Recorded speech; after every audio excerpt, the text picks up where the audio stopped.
조반니 메세 장군의 이탈리아 센타우로 사단이 알아서 공격을 하는군. 우리도 뒤따른다.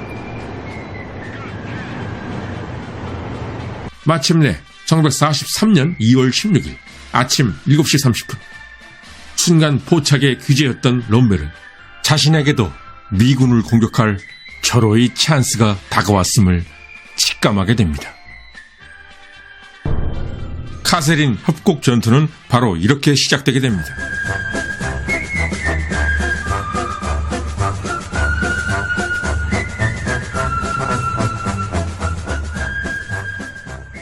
시청자 여러분들의 열렬한 성원 부탁드리겠습니다.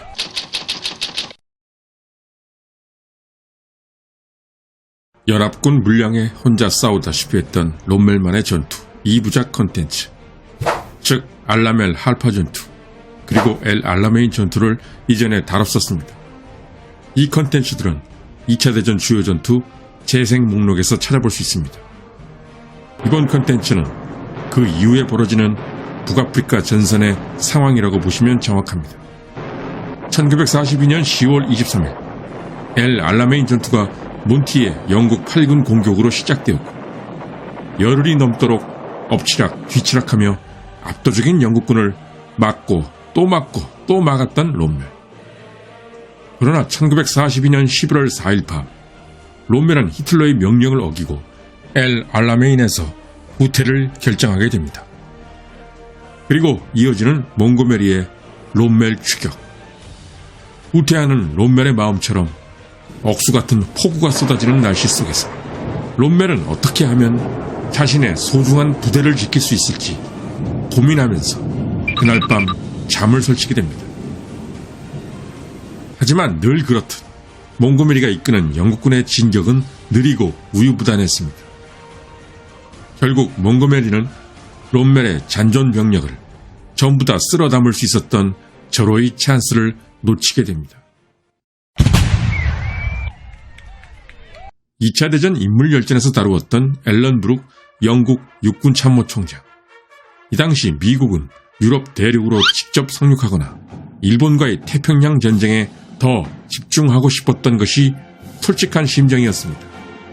그러나 연합군 최고 전략가라고 인정받는 앨런 브룩 영국 육군 참모총장은 북아프리카부터 장악한 후에 이탈리아로 가는 전략이 가장 효과적이라고 미국을 설득하였고 결국 이를 관철시키게 됩니다.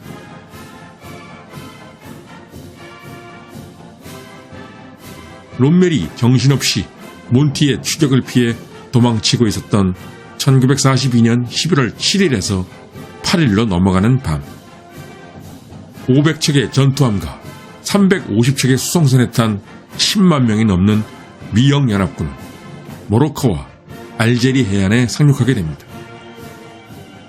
미국에서 곧장 바다를 건너온 조지 패튼 장군의 미 서부기동 타격대는 사피와 페달라 그리고 메디아에 상륙했고 롬멜에게 카세린 협곡 전투에서 대패당한 후 해임당한 후 굴욕을 겪게 될 프레덴달 소장의 미 중앙기동타격대는 오랑에 상륙하게 됩니다. 이것이 바로 토치작전. 어떤 의미에서 토치작전은 엘 알라메인 전투보다 롬멜에겐 더 커다란 위기의 시작이었습니다.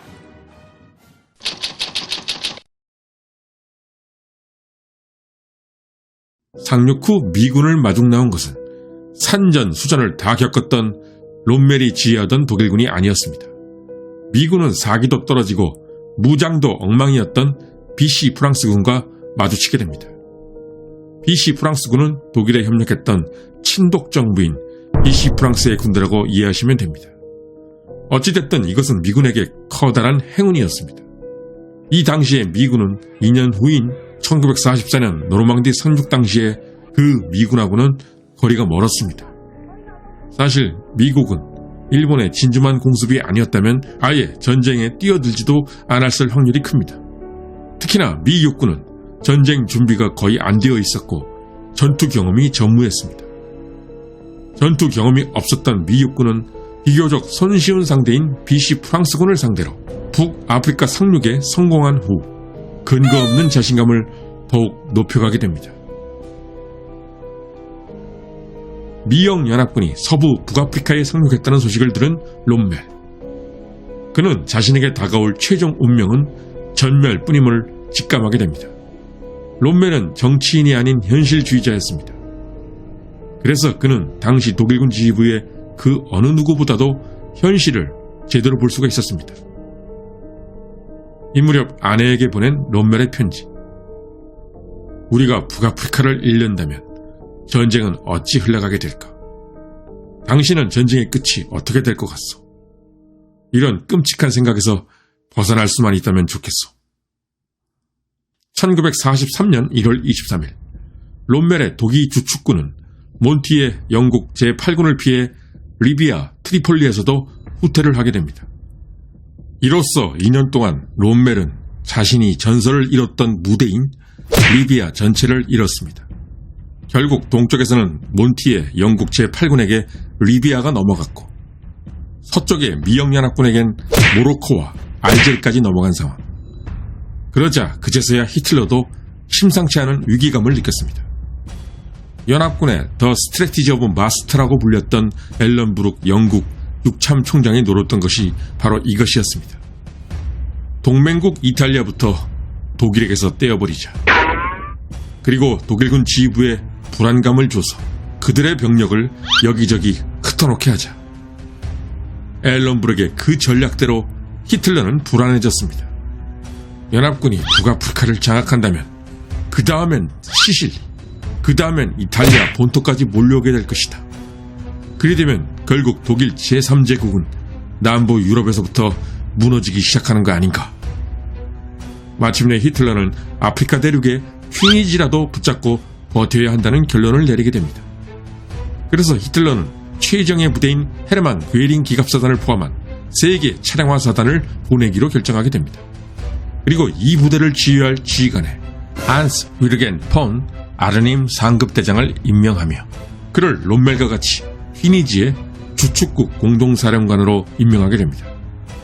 히틀러 입장에서는 미영연합군이 서부 북아프리카에 상륙했기 때문에 새로운 병력을 급파했던 것이고 그 지휘관을 따로 세웠던 것이었습니다. 하지만 이렇게 양분된 지휘권은 이후 독일군에게 악영향을 끼치게 됩니다. 이 소식을 듣자 롬멜은 기가 막혔습니다. 아니, 이토록 대규모 자원과 병력이 왜 내가 그렇게 더 요청할 때는 오지 않다가 지금에서야 오는지 정말로 궁금하군. 그러나 이젠 늦었다고. 이 귀중한 병력들은 너무 늦게 왔다. 이미 발등에 불이 떨어지고 나서야 왜 이런 귀한 병력들을 투입하는 거지? 한편 롬멜도 비교적 병력을 보존한 채 무사히 튀니지로 들어오는데 성공했습니다. 물론 이것은 롬멜의 탁월한 군사적 역량 덕택이었습니다. 이 당시 튀니지 안에 독일군은 12만의 병력과 150대의 전차를 갖고 있었고 반면에 연합군은 21만의 병력과 1300대의 전차를 보유하고 있었습니다. 이런 상황에서 롬멜이 생각할 때 해결책은 단 하나였습니다. 바로 철수. 롬멜은 할 말을 망설이는 타입이 아니었습니다. 1940년 덩케르크에서 영국군이 그랬던 것처럼 지체하지 말고 아프리카에서 철수해야 합니다. 결말이 뻔히 보이는 이곳에서 무의미하게 병력을 소모시키는 것보다 이들을 연합군의 새로운 공격에 대비할 수 있도록 써야 합니다. 하지만 이 제안을 들은 히틀러의 반응은 그냥 불쾌하다. 바로 그것이었습니다. 자네는 지난해 동부전선에서 후퇴하자고 했던 구데리안과 같은 제안을 하는군. 하지만 그때 나는 그 주장에 따르지 않았어. 결국 내가 옳았다는 것이 증명됐지. 지금도 마찬가지로 나는 자네의 주장에 따를 수 없어. 북아프리카를 잃었을 경우에 대한 정치적인 결과를 고려해야 하거든. 이 말을 들은 롬멜은 절망했습니다. 아, 왜 아무도 현실을 바로 보려고 하지 않는 것일까?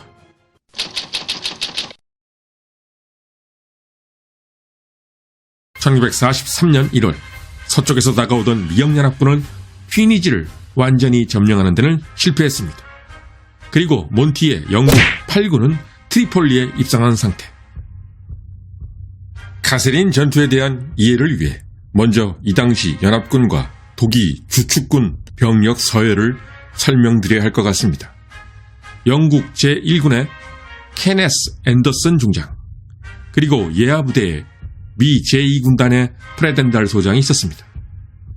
또한 미 제2군단 예하엔 미 제1기갑사단이 있었습니다. 서쪽에 상륙한 미영연합군은 주축이 미군이었으나 아이젠하워가 처치를 달래기 위해 영국인인 케네스 앤더슨 장군을 상급자로 앉혀놨던 것입니다. 결국 카세린 협곡 전투는 미군의 프레덴달과 롬메리 싸움이 되게 됩니다. 그리고 독일 주축군은 제5기갑군의 한스 폰 아르닌 상급 대장, 그리고 독일 아프리카 군단의 롬멜 원수, 아이젠하워는 미영연합군 제1군과 몬티의 제8군 사이에 롬멜을 가둬버린다는 야심찬 작전을 세우게 됩니다. 사막의 마지노선이라고 불렸던 마레스선. 하지만 마레스선은 견고한 방어 라인이 아니었습니다. 마레스선은 단순한 콘크리트 토치카와 철조망 약간이 전부였던 것입니다. 고정되어 있는 방어선에 신뢰를 가져본 적이 없는 롬멜이 마레스선에 만족하고 그 안에서 가만히 죽치고 앉아있을 리가 없었습니다. 몽고메리는 언제나처럼 느린 속도로 올 것이다. 그는 공들여서 준비를 다 끝낸 후에야 전진할 테니까. 차라리 알제리 쪽에서 다가오는 미군을 먼저 상대하자. 그동안 마레스선이 충분히 몽고메리를 저지할 수 있을 것이다.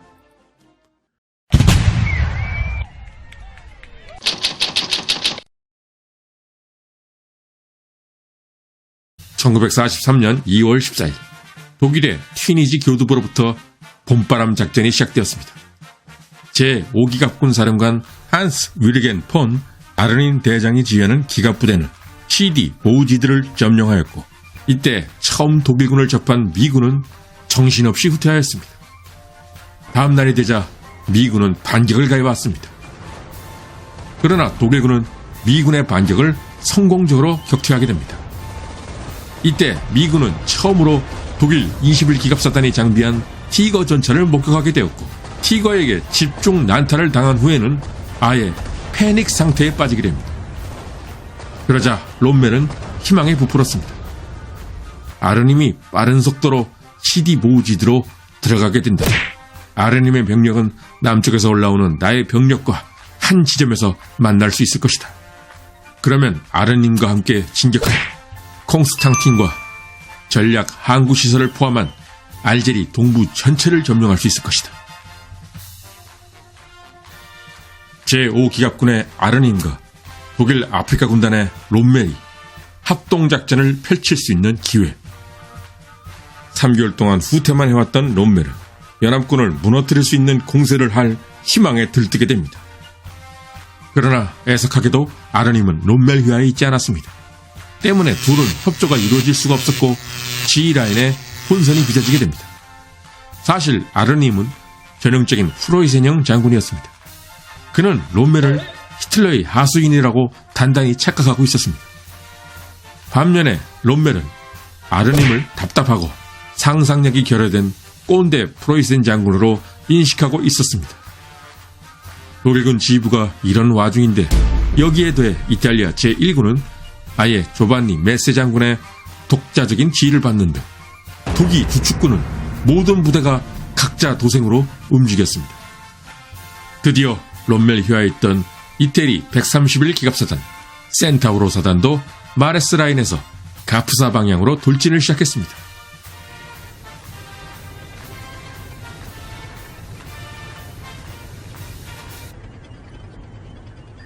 그러자 어차피 공격하라고 했었던 롬멜도 공격을 시작하게 됩니다.